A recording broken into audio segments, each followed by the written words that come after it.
Naissance de la science moderne. Au XVIe siècle, pendant la Renaissance, le goût du savoir scientifique se développe. On commence à faire des expériences. À partir d'observations, des explications nouvelles sont alors proposées.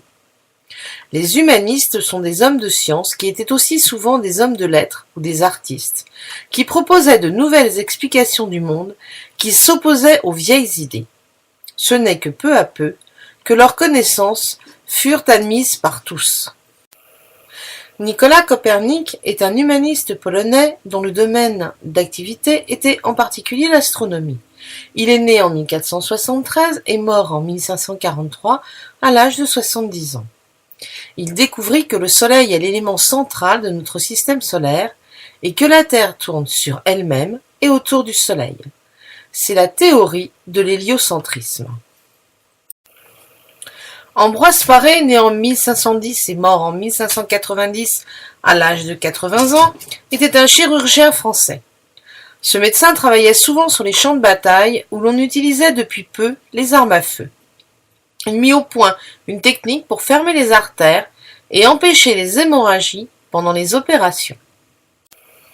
Désiré Erasme était un religieux hollandais né en 1467 et mort en 1536 à l'âge de 69 ans.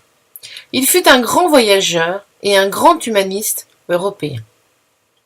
François Rabelais, écrivain français, né en 1494 et mort en 1553 à l'âge de 59 ans, a écrit l'histoire de Gargantua et de Pantagruel, deux géants qui ont des appétits énormes. Appétit de nourriture, mais aussi de savoir.